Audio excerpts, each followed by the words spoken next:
Olá, boa noite a todos. Boa noite, Paulo Rocha. Seja Boa noite, bem-vindo mais uma vez. eu que agradeço. Bom, estamos hoje aqui, ao vivo, dando continuidade à divulgação da doutrina espírita através do grupo de apoio holístico Eurípides Barçanufo. Vocês podem ver a nossa fachada aí, né? Ela está para ser mudada, estamos em reforma lá. E hoje o nosso convidado é o Paulo Rocha. Ele é lá da cidade do Rio de Janeiro. O Paulo Rocha atua lá na Agremiação Espírita Pedro II, que fica lá na Rua Lopes da Cruz, número 192, no Meia. Quem sabe, né, um dia, por passagem por lá, a gente não faz uma visita na casa dele, né? Serão muito bem-vindos. Ok. Queria agradecer, né, àqueles que já estão acompanhando conosco. Vou fazer a leitura aqui do livro Fonte Viva.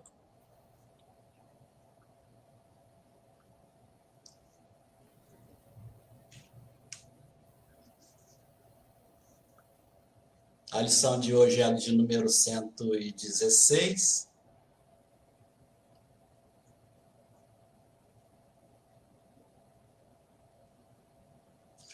Esperar a máquina abrir aqui. Vamos lá, né? Livro Fonte Viva, a página 130, lição 116, Ir e Ensinar. Psicografia de Francisco Cândido Xavier pelo Espírito de Emmanuel. Portanto, ide e ensinai. Quem disse isso foi Jesus, está lá em Mateus, no capítulo 28, versículo 29. Estudando a recomendação do Senhor aos discípulos, ide e ensinai, é justo não olvidar que Jesus veio e ensinou. Veio da altura celestial e ensinou o caminho de elevação aos que jaziam atolados na sombra terrestre. Poderia o Cristo haver mandado a lição por emissários fiéis. Poderia ter falado brilhantemente, esclarecendo como fazer. Preferiu, contudo, para ensinar com segurança e proveito, vir aos homens e viver com eles, para mostrar-lhes como viver no rumo da perfeição. Por isso, antes de tudo, fez-se humilde e simples na manjedoura, honrou o trabalho e o estudo no lar, e em plena atividade pública foi o irmão providencial de todos, amparando a cada um, conforme as suas necessidades. Com indiscutível acerto, Jesus é chamado o Divino Mestre. Não porque possuísse uma cátedra de ouro, não porque fosse o dono da melhor biblioteca do mundo, não porque simplesmente exaltasse a palavra correta e irrepreensível, não porque subisse ao trono da superioridade cultural, ditando obrigações para os ouvintes, mas sim porque alçou o próprio coração ao amor fraterno e, ensinando, converteu-se em benfeitor de quantos lhe reconheciam os sublimes ensinamentos. Falou-nos do eterno Pai e revelou-nos, com o seu sacrifício, a justa maneira de buscá-lo. Se te propõe, desse modo, cooperar com o Evangelho, recorda que não basta falar, aconselhar e informar. Ide e ensinai. Na palavra do Cristo, quer dizer, ide e exemplificai, para que os outros aprendam como é preciso fazer. Essa é a nossa lição de abertura, né? Muito esclarecedora para nós, né? A humildade do mestre, né? Que vem entre nós, pecadores, para nos transmitir a mensagem, para que ficasse bem explícita, né? Para que fosse de fácil para o nosso entendimento. E 2025 anos passados, a gente está ainda, né? Batendo na mesma tecla. Mas estamos andando, né? Devagar, mas estamos. Já caminhamos alguma coisa. Isso, com certeza. Queria convidar todos agora que a gente possa, né, nesse momento, cada um no aconchego do seu lar, elevar o nosso pensamento ao nosso Pai Maior e rogar a Ele as nossas necessidades, né? Pedir por Ele, para os nossos entes queridos, amigos, né? Aqueles que, nesse momento, encontram alguma dificuldade. Senhor Deus, Pai bondoso, Mestre Jesus, espiritualidade de luz, nosso mentor espiritual de Barçanufo, neste momento, Pai, nos reunimos em seu nome para mais o estudo da doutrina espírita. Pedimos à espiritualidade de luz toda a intuição necessária para o nosso irmão Paulo Rocha, para que ele consiga transmitir para nós essa belíssima informação da noite, falando sobre a fé. Que nós possamos extrair dessas informações esclarecimentos para nos auxiliar na nossa caminhada diária, para nos fazer entender o motivo pelo qual enfrentamos as nossas dificuldades, as montanhas que se deparam à nossa frente e a maneira para que possamos transpô-las. Pedimos também, Pai, neste momento, toda a sua misericórdia, todos aqueles nossos irmãos que se encontram em dificuldades, seja na debilidade da saúde do corpo físico, seja uma debilidade no espírito, seja os nossos irmãos em situação de rua, que nesse momento, com a sua graça, os nossos anjos aí que existem espalhados pelo nosso país, estão levando o alimento do corpo físico e o alimento do espírito também, levando acolhimento para todos eles, levando a sua palavra.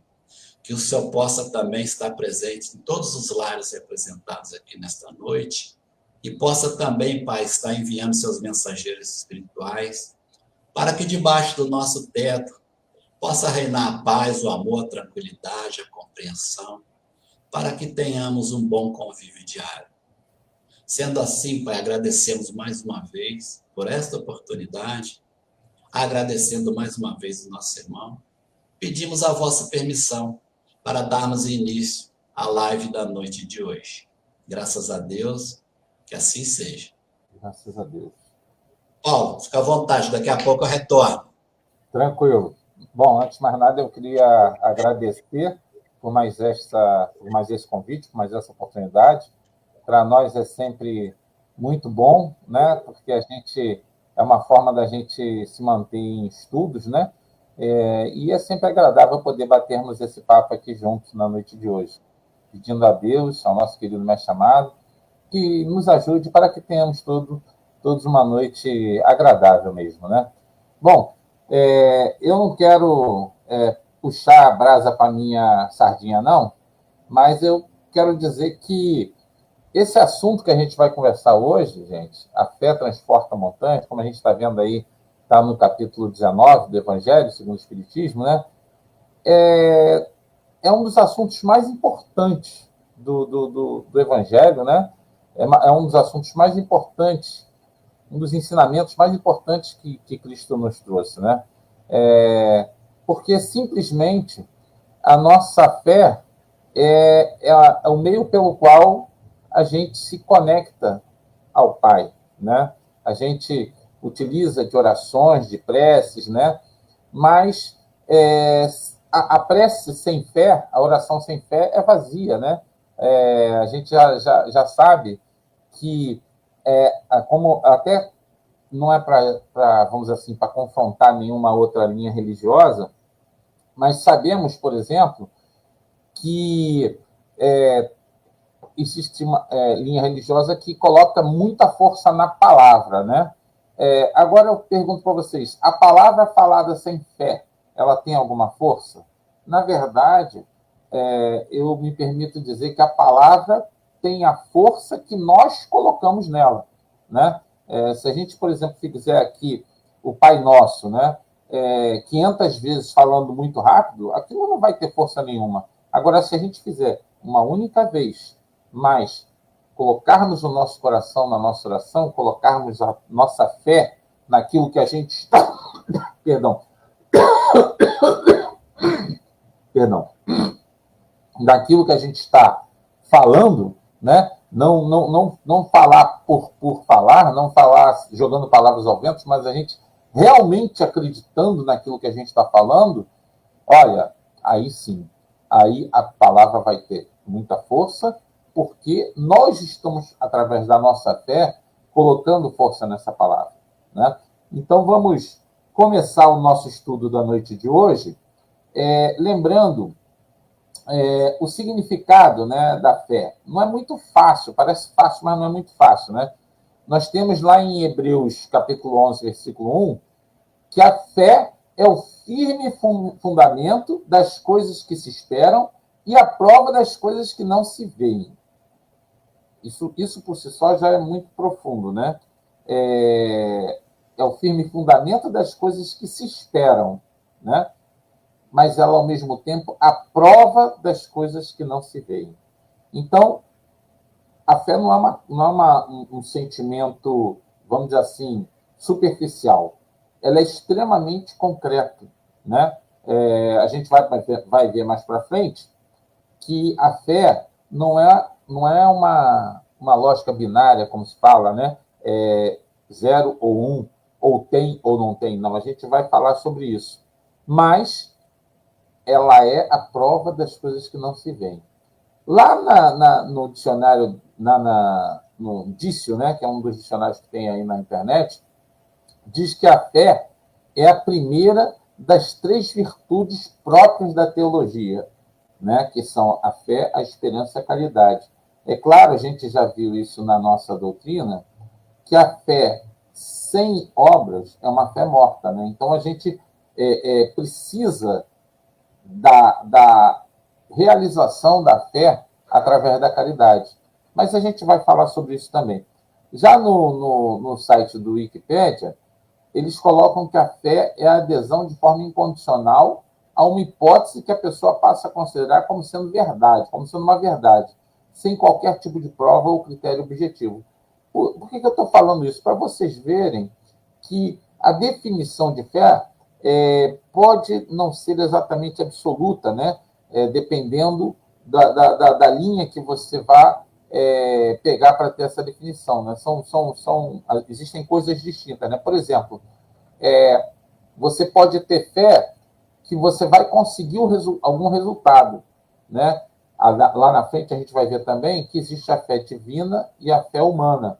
Então, a fé humana é quando você acredita na concretização de um projeto aqui no plano físico, né? E isso é considerado a fé humana. Nada, sem problema nenhum, a gente ter esse tipo de fé também. Mas a fé divina é aquela fé que a gente tem no reino de Deus, né? A fé que a gente tem assim, em algo maior do que o aqui e o agora, né?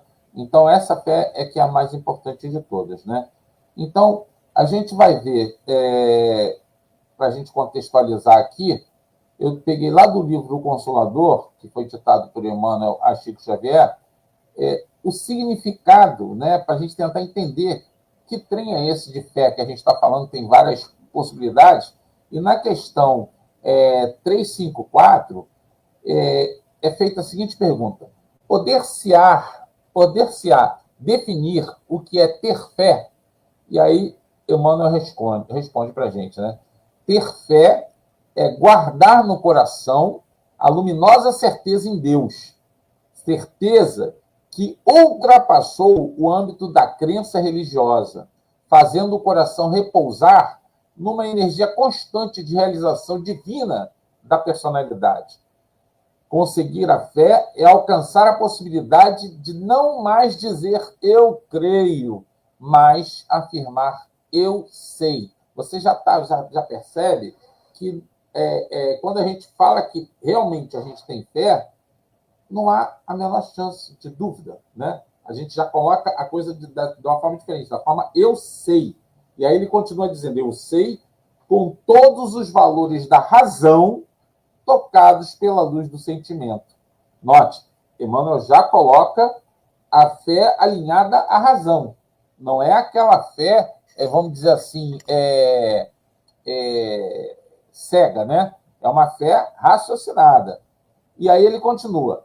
Essa fé não pode estagnar em nenhuma circunstância da vida e sabe trabalhar sempre, intensificando a amplitude de sua iluminação pela dor ou pela responsabilidade do esforço e pelo dever cumprido. Note, novamente falando, a fé sem obras é morta.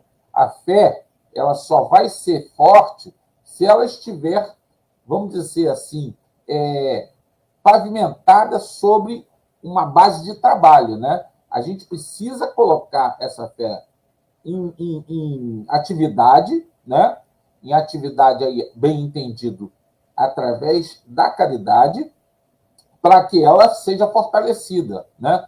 Então, a gente não constrói a nossa fé em cima de base vacilante. A gente precisa construir a nossa fé em cima de base sólida. E a gente só faz essa base sólida através da caridade, através do amor ao próximo, através de cumprimento dos deveres, né? Os deveres aí que eu digo, os deveres espirituais, né? O dever para com o próximo. E aí, traduzindo a certeza na assistência de Deus, isso Emmanuel continuando, né? Ela exprime a confiança que sabe enfrentar todas as lutas e problemas com a luz divina no coração. E significa a humildade redentora que edifica no íntimo do espírito a disposição sincera do discípulo, relativamente ao faça-se no escravo a vontade do Senhor. Então, por aqui, a gente já pode também adiantar que a fé ela está diretamente ligada à humildade, né? Porque a gente fica muito difícil, né, gente? Se a gente não tiver humildade, se a gente tiver com orgulho falando mais alto na gente, a gente vê aí muitas situações de irmãos até que se acham, né, mais do que Deus, né? Irmãos aí que se acham que podem fazer tudo o que quiserem, né? E a gente não é bem assim. A fé no nosso Pai Criador é justamente a fé que nos leva a essa condição de humildade, sabendo que o Pai é o Senhor de tudo, né? Que Jesus é o nosso mestre, é o nosso irmão muito mais evoluído, obviamente, que nós, né? Mas que é um irmão que cuida da gente, né? E isso faz com que a gente realmente se coloque numa situação de mais humildade, né? Senão fica muito difícil, né? Se o nosso orgulho vier falar mais forte, meio que a gente fica meio que antagônico, né? Uma pessoa muito orgulhosa e com muita fé em Deus. Como assim? Não faz muito sentido, né, gente? Se a gente parar para pensar. E aí, a gente vai continuar citando Mateus, capítulo 17, versículos 14 a 20. Isso está lá no Evangelho, tá, gente? Ele fala assim: quando ele veio ao encontro do povo, um homem se lhe aproximou e, lançando-se de joelhos a seus pés, disse: Senhor, tem piedade do meu filho, que é lunático e sofre muito, pois cai muitas vezes no fogo e muitas vezes na água. Apresentei-o aos teus discípulos, mas eles não o puderam curar. Jesus respondeu dizendo: ó raça incrédula e depravada, até quando estarei convosco? Até quando vos sofrerei?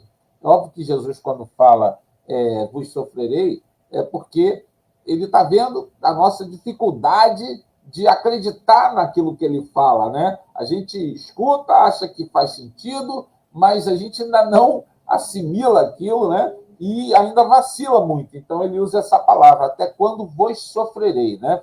E aí ele fala para esse homem: trazei-me aqui esse menino. E tendo Jesus ameaçado o demônio, este saiu do menino, que no mesmo instante ficou são. Os discípulos vieram então ter com Jesus em particular e lhe perguntaram: por que não podemos nós outros expulsar esse demônio? Respondeu-lhe Jesus: por causa da vossa incredulidade, falta de fé, né?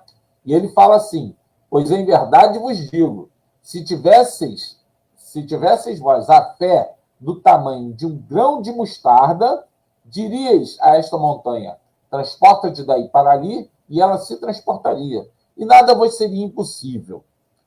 Aí eu faço um comentário aqui. É claro, né, que a doutrina aborda que isso aí se trata de uma linguagem figurada, né? Pois que Jesus não fala exatamente da montanha em si, mas sim das barreiras que a gente tem na frente, as barreiras que a gente tem que transpor. Essas é que são as montanhas, né?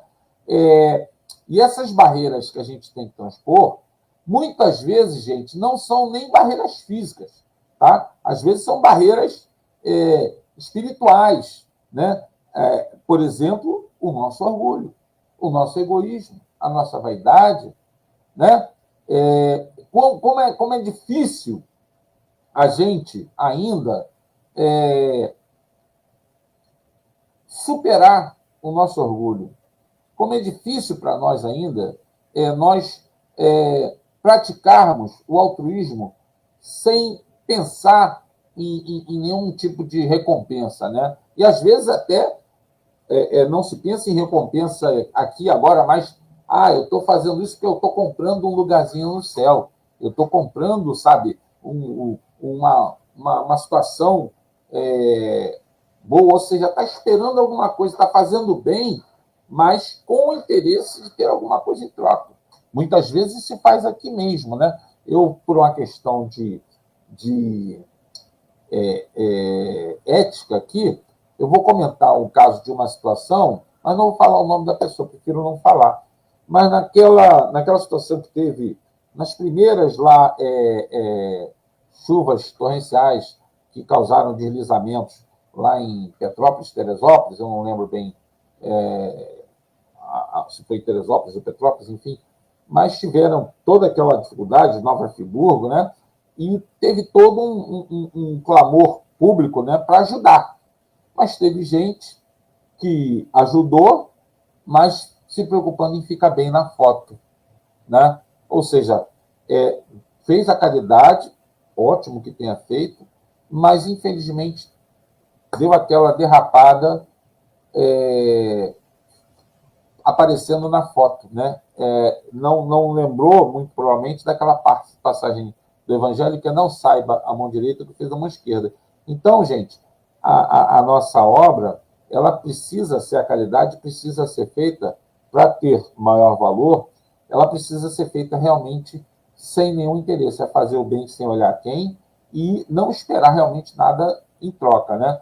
E aí, nesse caso, a gente está falando aqui justamente dessa fé que transporta montanhas, a gente precisa, quando eu falo que a fé só tem realmente força se ela for lastreada em obras, é óbvio que essas obras precisam ser obras desinteressadas, né? Sem aquele interesse de ter alguma coisa em troca. Então, por isso que eu falo que é muito difícil da gente transpor o nosso egoísmo, o nosso orgulho, né? A nossa vaidade, quando a gente pratica determinadas coisas. É muito importante a gente vencer esse tipo de barreira, né? Esse tipo de montanha que a gente precisa tirar da nossa frente, né? Deixar isso para trás.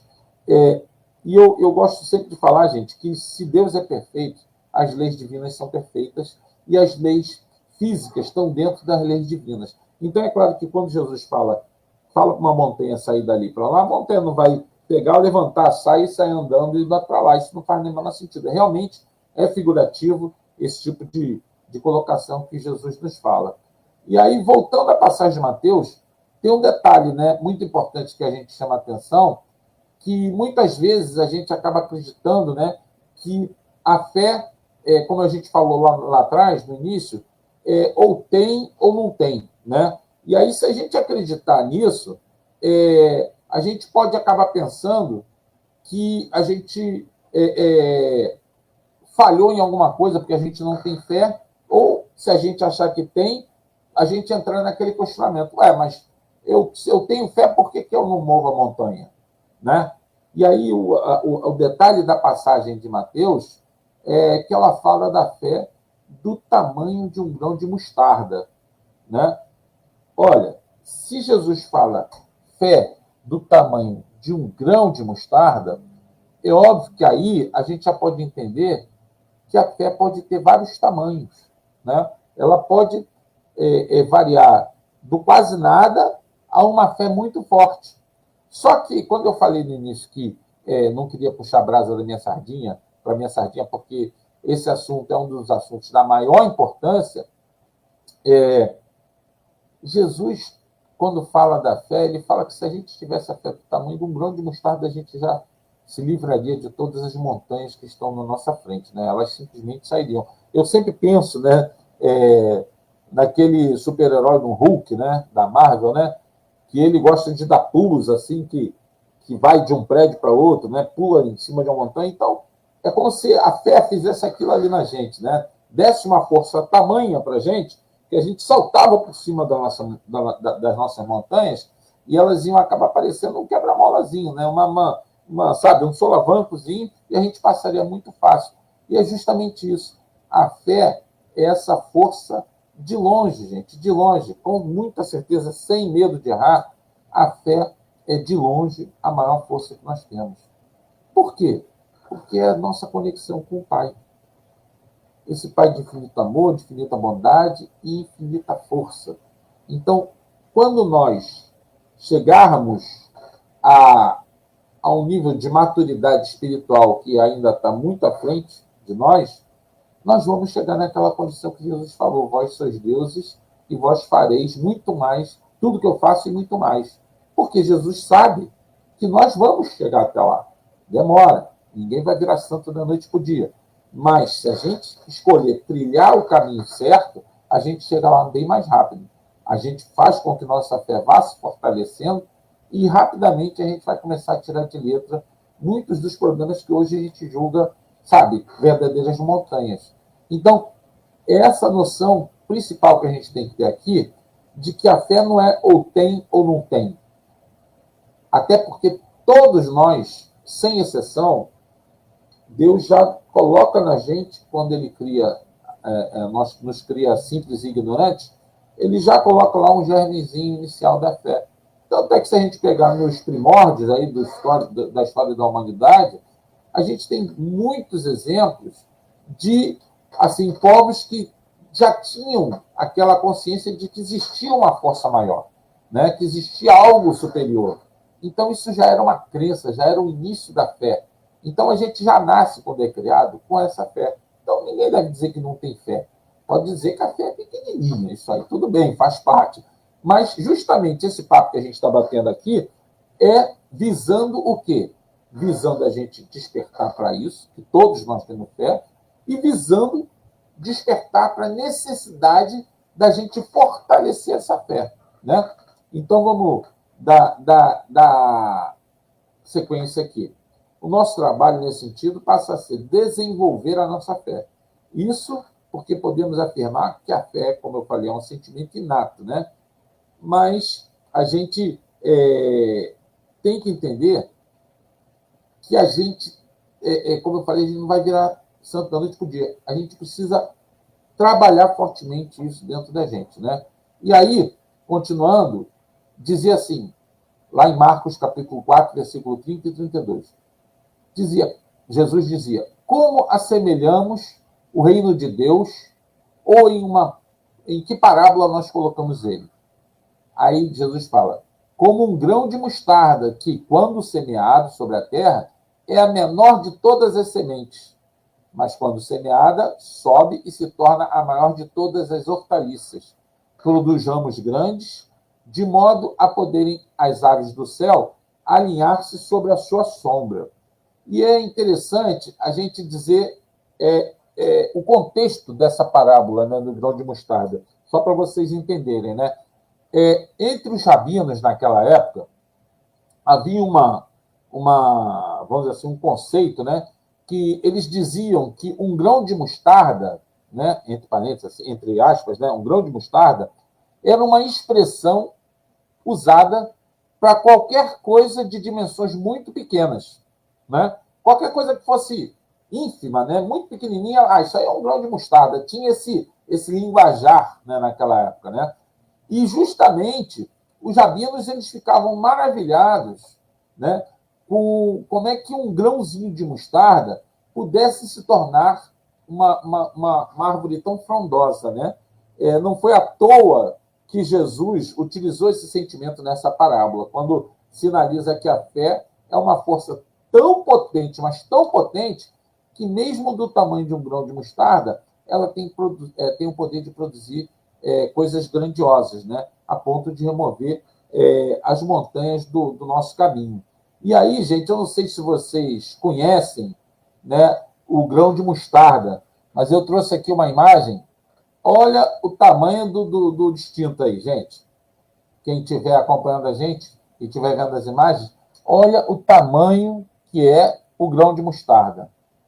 É uma coisa impressionante. Por isso que os rabinos tinham essa ideia de atribuir o grão de mostarda a tudo que fosse meio que insignificante, que fosse muito pequeno, né?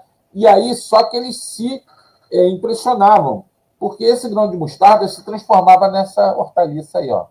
Simplesmente a maior de todas as hortaliças. Então, não foi à toa que Jesus trouxe essa ideia, essa parábola do grão de mostarda, porque justamente ele sabia que ia causar um impacto, fazer essa analogia, né, do grão de mostarda com a fé, porque ela é tão forte, tão forte, tão forte, que ela transforma-se nessa grande hortaliça, né? Então, vamos continuar. A gente já até fez uma vez, eu não sei se quem está com a gente há mais tempo, a gente fez uma vez um estudo que falava sobre fé aqui também. Mas nesse estudo de hoje a gente está ampliando com algumas questões e eu acho interessante abordar, porque o que acontece? Esse conceito fé, a gente vai ver mais para frente aqui, que ele sempre foi um conceito muito encontrado em todas as passagens, né? Desde o Velho Testamento até o Novo Testamento. Por quê? Porque é um conceito, certamente, que os irmãos da espiritualidade nos trazem com tanta frequência para ver se a gente começa a despertar, né? No sentido de saber o quão importante é e começar a fazer, nós, por nossa vez, as escolhas, né, de por onde a gente começa a fortalecer a nossa fé, né? Então, por isso esse conceito de fé, ele é tantas vezes trazido, não só, como eu falei, no Novo Testamento, mas também desde lá do Velho Testamento, né? E a gente agora vai ver que isso tem a ver, Kardec nos passa, né, a informação do que é a fé sobre a doutrina espírita. Como está escrito aí, fé inabalável só o é a que pode encarar frente a frente a razão em todas as épocas da humanidade. Então você vê que a fé, ela não, se você acredita numa coisa que é verdadeira, né, ela não vai mudar com o tempo, né? Tanto que Jesus falou, ó, tudo passará, mas a minha palavra não vai passar, né? Porque o que ele falava, o que ele trazia para a gente eram fundamentos verdadeiros. Lembra? Ele fala que é o caminho, a verdade e a vida. Então tudo que Jesus falou é verdade absoluta em todos os tempos. Por isso que o que era fé lá atrás, em uma determinada situação verdadeira, continua valendo hoje. Então, agora, tem muitas perdão, tem muitas situações, e volto a dizer que a gente não está aqui para agredir nenhuma outra linha religiosa, mas tem muitas situações, em situações, em passagens que foi colocada muita fé, mas a passagem, com o tempo, se mostrou insustentável. E aí precisou-se fazer ajustes, porque viu que não era bem assim. Vou dar um exemplo tosco. há muito tempo, acreditava-se que o homem era o centro do universo. Passado algum tempo, passaram a acreditar que a Terra era o centro do universo. Mais alguns séculos, acreditaram que o Sol é o centro do universo. E hoje, o que se acredita é que o universo não tem centro. Então, assim, a crença que o homem era o centro do universo era uma crença vazia, né? Era uma fé abalável, não inabalável, como o Kardec coloca para a gente. Era uma fé que era abalável. E tanto é que se mudou esse conceito. Então, vários relatos nós temos na nossa história em que acreditava-se piamente numa situação e depois a ciência veio, né, mostrando que não era bem assim, o tempo veio mostrando que não era bem assim. Só que Jesus nos trouxe esse cabedal de luz chamado Evangelho, segundo o Espiritismo, e nos trouxe todas essas informações ainda pela doutrina, né? E a gente pode ficar absolutamente tranquilo, porque o que a gente vê é justamente isso. O tempo passa, mas os fundamentos da doutrina continuam firmes. Mas a questão é tão forte que o próprio Kardec, né, certamente intuído pela espiritualidade amiga, coloca para a gente que o dia que a ciência provar que nós estamos errados em algum conceito na nossa doutrina, que é para a gente passar e seguir a ciência. Não é aquela coisa de fé cega, né? É uma fé raciocinada, tá certo? Isso aí é que é importante a gente ter em mente. E outra coisa também que é importante dizer é que a gente não vai ter, gente, isso é da maior importância mesmo. A nossa fé, Deus nos coloca à prova. Só que a nossa fé ela não é testada, como eu gosto de dizer, tomando uma água de coco numa rede, numa praia. Ali é muito fácil a gente dizer que tem fé. A nossa fé é testada nos momentos de dificuldade que passamos, né? Na página 494 do Evangelho, está lá relatado que Deus põe à prova a confiança que o homem deposita nele e a sua submissão, desse homem, do homem, né, à sua vontade, a vontade divina. Então, lembra daquela passagem, por exemplo, que Jesus estava dormindo naquela ida pelo mar da Galileia junto com os apóstolos, né? E de repente se formou uma tempestade e os apóstolos ficaram apavorados, né? Ficaram com muito medo, achando que iam morrer, né? E foram lá acordar Jesus. E Jesus deu aquela bronca, né? Dizendo, homens de pouca fé, né? Falando que a gente se desespera com muita facilidade. E cá para nós, passado 2000 anos, as coisas estão muito diferentes? Ainda não, né? A gente ainda precisa muito trabalhar nisso. Cara, os caras estavam com Jesus ali do lado e mesmo assim tiveram medo. E a gente não pode recriminar eles, não, porque por muito menos às vezes a gente tem medo. Então, essa passagem também é trazida para a gente, né, fortalecer em nós essa ideia de que precisamos fortalecer a nossa fé, né? Porque sem fortalecimento da nossa fé, tudo fica muito mais difícil, né? A gente acha que as montanhas são intransponíveis, que a gente não consegue, de forma alguma, superar, né, a nossa dificuldade. Eu tive um momento na minha vida que eu estava com muita dificuldade mesmo. Né? Era uma empresa que eu tive durante quase 30 anos, né? E essa empresa quebrou, né? E eu tentando fazer de tudo para ela não quebrar. E a minha secretária, uma grande amiga minha, ela me perguntou, né? E aí, hoje está difícil, porque eu não gostava de transparecer a dificuldade. Eu sempre tentava mostrar para todos assim pensamentos positivos, visões positivas. Só que naquele dia, particularmente, eu estava assim meio impactado, né, com todos os problemas. E eu falei para ela que eu estava me sentindo no fundo do poço. Né? Falei, olha, você desculpa eu falar isso, você perguntou, não ia nem falar, mas eu estou me sentindo no fundo do poço. Né? Não sei se eu já contei isso aqui, mas se contei, me perdoe.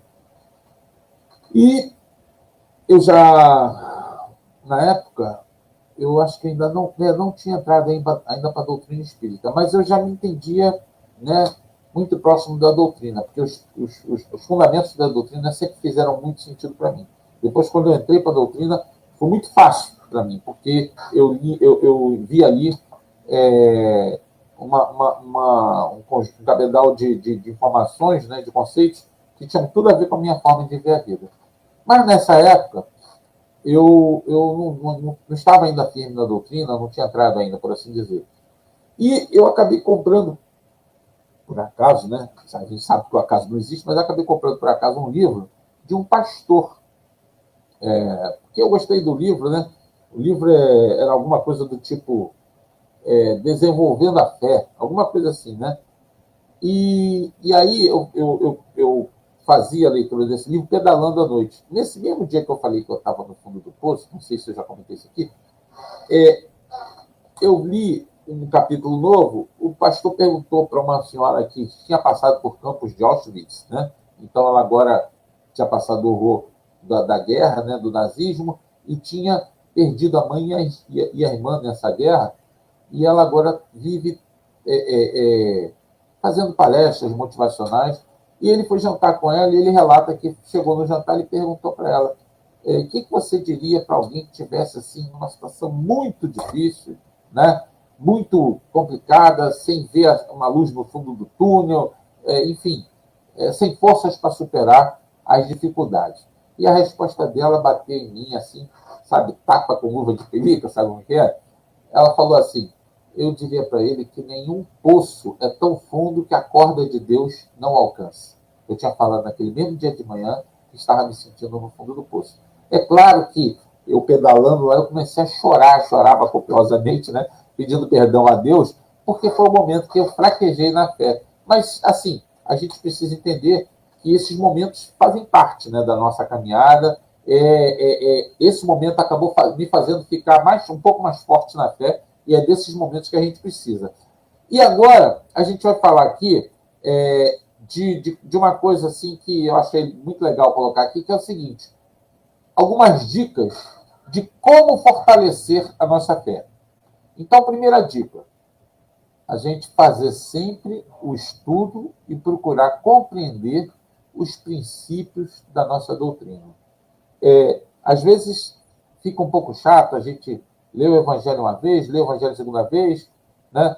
Mas se vocês pararem para pensar, quem já leu o Evangelho 2, 3 vezes, há de concordar comigo que a cada vez que a gente lê de uma forma um pouquinho diferente, a gente percebe alguma coisa diferente que a gente não tinha percebido na outra vez, e a gente vai absorvendo mais profundamente aqueles conceitos de luz. Então, é muito importante. Eu lembro que eu vi uma palestra no YouTube, tá, do Haroldo Dutra Dias, eu gosto muito das palestras dele, e ele falando que leu o livro Paulo Estevão, que ele já leu umas 3 vezes, mas que ele precisa ler mais umas 10 vezes. Olha só, Haroldo Dutra Dias, gente, aquele cara que a gente já conhece, que é um cara extremamente estudioso, né? Conhecedor da nossa doutrina. Esse cara já leu umas 2 ou 3 vezes, quer ler mais 10. Então, assim, é claro que a gente precisa ler mais de uma vez. E além da leitura do Pentateuco, né, gente, que é fundamental, eu gostaria de sugerir aqui também, como forma de apoio a gente fortalecer a nossa fé, leiam a Revista Espírita. É um arcabouço ali de informações muito, muito interessantes que vão ajudar, sim, a nós irmos fortalecendo a nossa fé. Tá certo? A Revista Espírita, ela é, no meu humilde entender, um complemento, né, ao Pentateuco. Então, é importantíssimo ler, eu sugiro a vocês todos que leiam. Bom, segunda dica, né? Prática da oração e da reflexão. Aí eu lembro de Santo Agostinho. Lembra que é trazido para a gente que Santo Agostinho tinha um procedimento que todo dia, no final do dia, de cada dia dele, ele fazia uma reflexão de como tinha sido o dia dele, né? Se tinha sido um dia que ele tinha conseguido fazer boas coisas, se tinha sido um dia que ele tinha perdido algumas oportunidades, se ele poderia ter sido melhor em algumas coisas. Esse tipo de reflexão que a gente faz, gente, e a oração, somada à oração, isso ajuda a ir pavimentando, né, essa base da fé para que a fé fique mais forte, né? Outra sugestão, outra dica é leitura de livros edificantes, mas não só a leitura de livros edificantes, isso aí por si só já é muito bom, mas é importante também cuidarmos da ambiência, né? A ambiência da nossa casa, do nosso lar, a ambiência do nosso trabalho, a ambiência do nosso centro espírita. E tudo isso a gente precisa fazer com que essa ambiência fique, né, sólida, para que a gente encontre ali um local onde a gente cada vez mais vai fortalecendo a nossa fé. A gente vai, sabe, absorvendo energias positivas por causa dessa ambiência positiva. Então, tem uma frase que eu ouvi uma vez, que eu acho muito legal, que é: tudo que não tem controle tende ao descontrole. Então, a gente não pode deixar as coisas descontroladas, né? A gente não pode ficar achando que as coisas vão melhorar sozinhas. A gente precisa ter ação, né, no sentido de cuidar da ambiência da nossa casa, do nosso trabalho, do nosso centro espírita e de qualquer lugar que a gente vá, né? É óbvio que também, como já falamos, a prática do bem e da caridade sem interesses, isso também é importantíssimo como dica para fortalecer a fé. Outra dica, reforma íntima, buscando através da oração as forças para nos livrarmos do homem velho, né? Aquelas coisas que a gente ainda insiste em trazer, tem muita coisa que a gente faz errado hoje, que a gente já sabe que está errado, mas a gente ainda faz, né?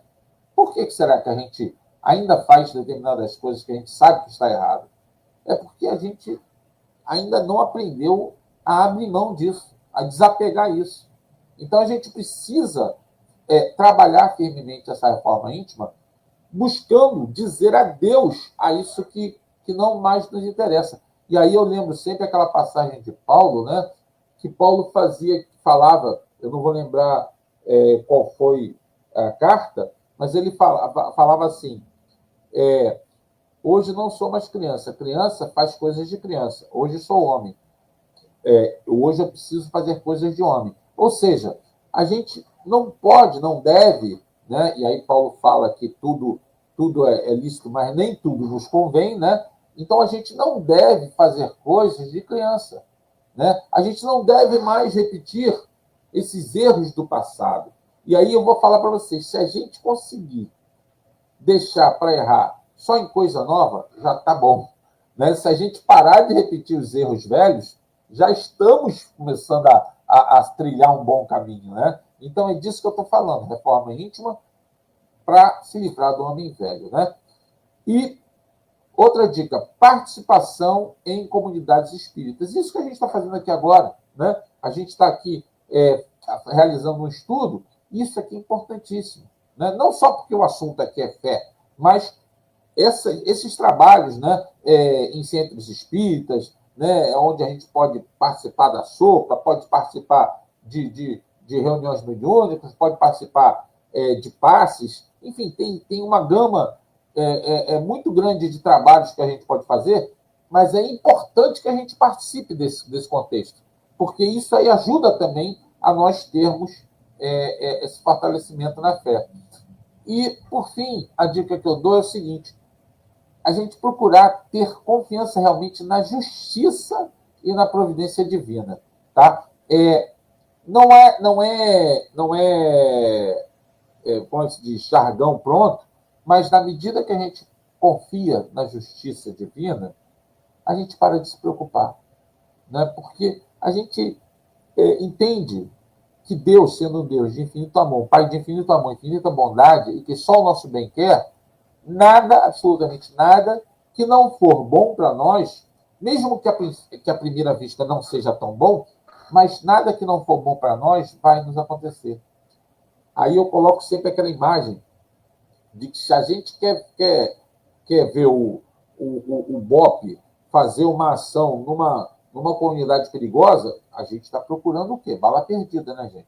Aí a gente não está cuidando da nossa integridade, né? Não está cuidando da nossa segurança. É claro que a gente precisa, aliado à confiança na justiça divina, a gente precisa fazer o quê? Se preservar, não se expor ao perigo. E aí, quando eu falo não se expor ao perigo, eu não estou falando apenas dessa situação de bala perdida. Estou falando de nossos hábitos, nossa forma de se alimentar, nossos cuidados com o corpo físico e com o perispírito e também conosco, espíritos que somos, devemos sempre estar procurando, né, canalizar o que a gente vai ouvir, o que a gente vai ver, o que a gente vai falar, né? A gente, até o que a gente pensa, né? A gente deve ter toda uma preocupação com isso, porque isso aí é que faz com que a gente consiga ter uma ambiência favorável, né?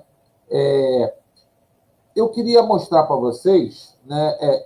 A gente vai falar rapidamente dessa questão da fé divina e da fé humana, né? Como a gente falou, a fé divina é aquela que dá para nós a consciência do reino de Deus, né? A gente acredita no reino de Deus, a gente acredita no Pai, de infinita boa e bondade, e a fé humana é essa fé que a gente tem de acreditar na realização de coisas. Só que a gente precisa entender, eu até cito normalmente nessa questão de fé, uma passagem do Marins, né? Luiz Marins Filho, ele tem um livro chamado Socorro, Preciso de Motivação. E lá ele coloca o que é o entusiasmo. O entusiasmo é você ter um Deus dentro de si, né? Então, os gregos, antigamente, acreditavam que a pessoa entusiasmada pela deusa Ceres, que é a deusa da agricultura, faria colheitas maravilhosas, né? E aí as pessoas acham que ele fez isso porque está entusiasmado. Gente, não é isso. A gente precisa se entusiasmar, a gente precisa, partindo da gente, sabe, ter essa fé interior, para aí sim a gente fazer essas coisas que são tidas por muitos como maravilhosas. Mas, na verdade, não é maravilhosa, apenas a gente está naquela condição de fé, de acreditar no Pai de infinita amor e bondade, e a gente, junto com essa fé, o que acontece, gente? A gente acaba focando os nossos esforços em chegar naquele objetivo. Então, isso tudo ajuda, tá certo? Deixa eu ver aqui mais. Aí eu queria, a gente já está caminhando aqui para terminar, eu queria aproveitar para mostrar para vocês alguns exemplos, como a gente falou, né? Aqui eu coloquei aquela passagem, né, de Deus põe à prova, que eu falei lá há pouco, né? Da submissão à sua vontade, né? Mas vamos falar aqui de exemplos da fé no Velho Testamento. Então, nós temos como um principal exemplo, no principal não diria que seria o principal, mas um dos exemplos mais impactantes foi aquela história de Abraão com seu filho Isaque, né? Onde ele demonstra uma fé inabalável. Deus pediu para ele sacrificar o seu próprio filho como prova de obediência. E mesmo assim, ele confiou plenamente em Deus, acreditando que ele forneceria a solução. Na verdade, a gente sabe que na hora que ele ia sacrificar o filho, um anjo veio e impediu, falou que não era mais necessário, né? Que ele fizesse isso, que ele já tinha dado a prova de obediência, né? Um outro exemplo, a gente traz a passagem de Moisés, né?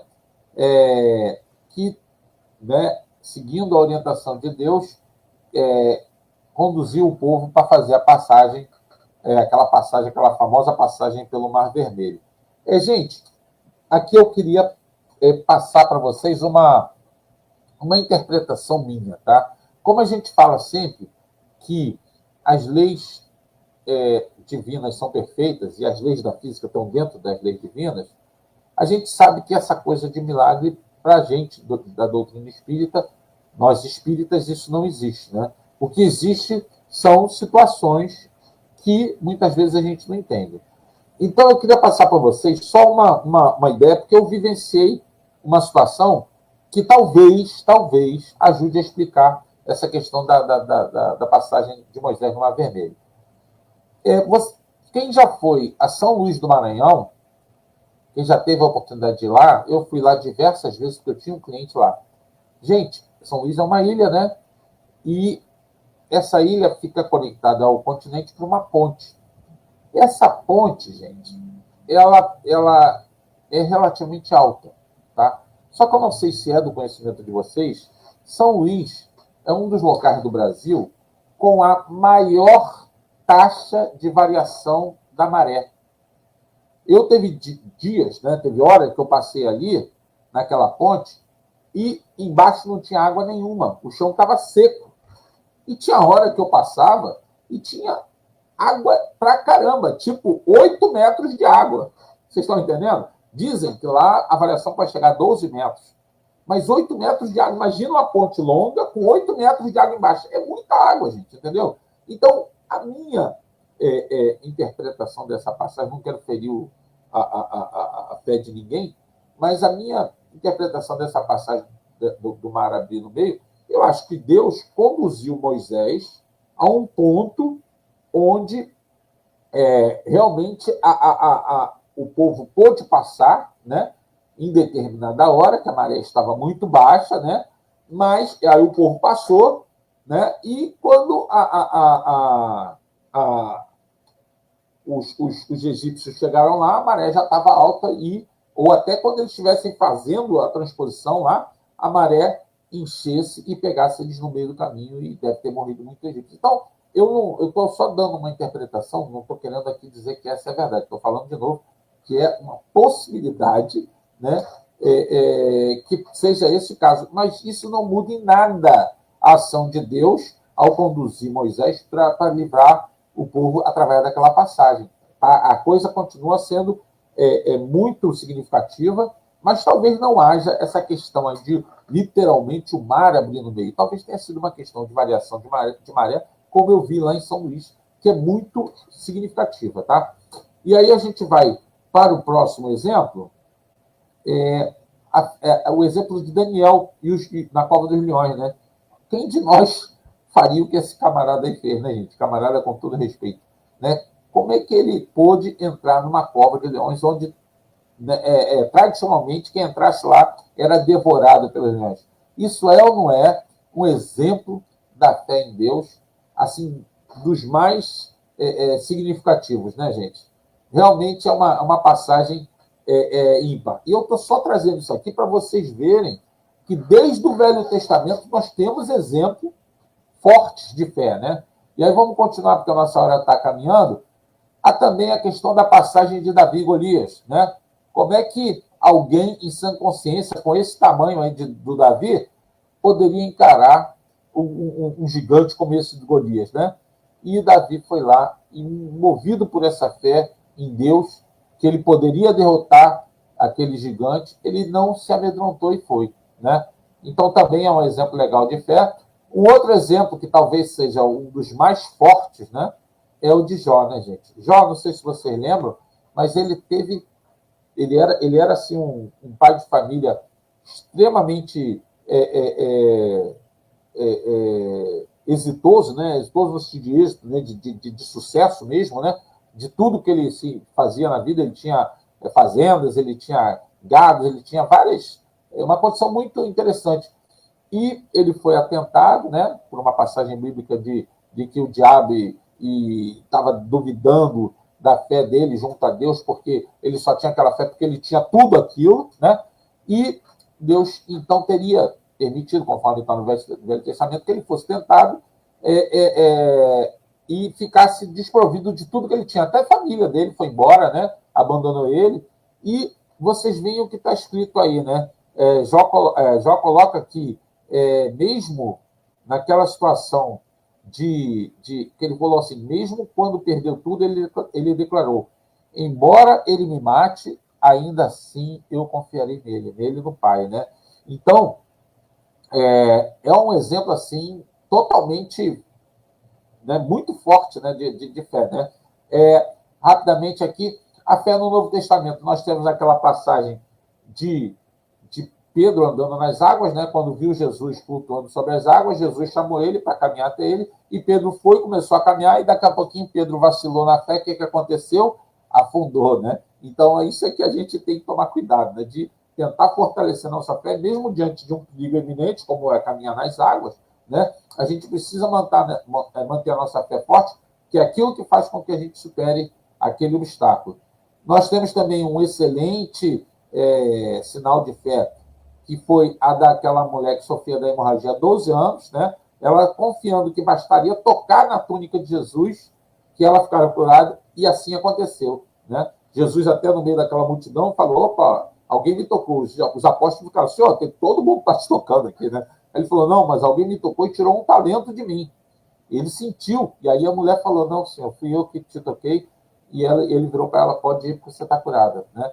E um outro exemplo também muito forte, né, é o do centurião, né? O centurião que estava lá com um servo dele muito doente, muito adoecido, né?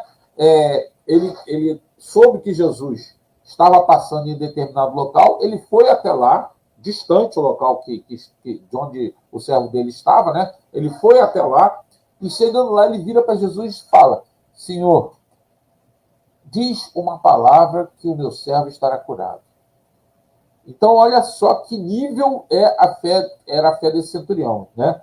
Diz uma palavra, você não precisa nem ir lá. O senhor falando de onde o senhor está, basta que o senhor diga uma palavra que o meu servo vai estar curado. E Jesus fala o quê? Em verdade vos digo, ainda não tinha visto um exemplo tão grande de fé como o desse centurião.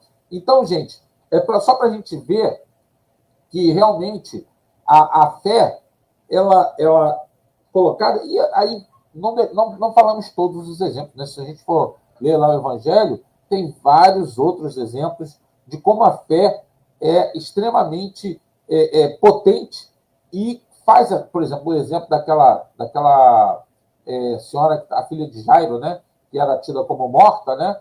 E também foram lá chamar Jesus, e Jesus foi lá conversar com ela e resolveu, né? Deu aquele passe nela, e como também foi com Lázaro, né? Então, são exemplos de fé que tudo vale a pena a gente estar sempre lendo, estar sempre refletindo, porque isso aí vai fazer com que a nossa fé cada vez seja mais forte. E aí, gente, a gente vai conseguir remover as montanhas do nosso caminho. Gente, já deu a hora. Era isso que eu queria trazer para vocês. Eu espero que vocês tenham gostado do que a gente conversou aqui hoje. E caso vocês tenham aí alguma dúvida, alguma consideração, se tiver no alcance responder, por favor, falam com o Valmir aí, né, com o Cleverson, que eles vão falar comigo e a gente conversa depois, tá bom? Gente, muito obrigado pelo estudo da noite de hoje. Valmir, a gente vai fazer a oração agora? Isso, Paulo, fica à vontade. Então, gente, vamos aproveitar só essas boas vibrações que nós estamos aqui nesse estudo, né? Já que a gente conseguiu abordar esse assunto tão importante, vamos buscar esse momento de serenização, né?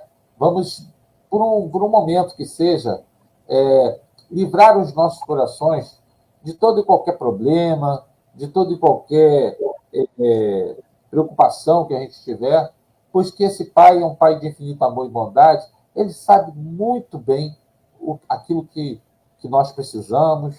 Então, vamos só buscar essa serenização para poder melhor entrar em contato contigo, amado Mestre Jesus, para agradecer por mais esta oportunidade, esta noite agradável de estudos, onde, mais uma vez, pudemos aqui abordar esses conceitos tão importantes, Senhor. Certos que ainda temos aí muito a fazer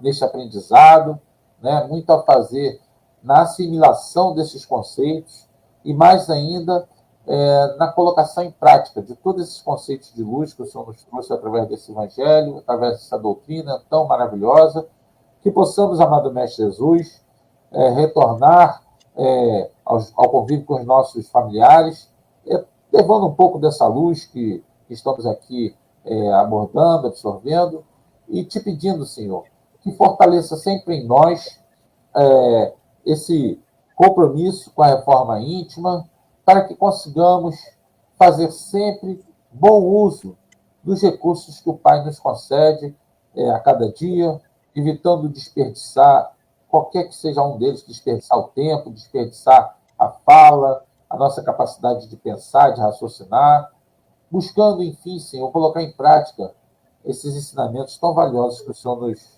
nos concede. E a querida falante de Eurípides Barçanufo, também agradecemos pela oportunidade desse estudo, nesta noite tão agradável.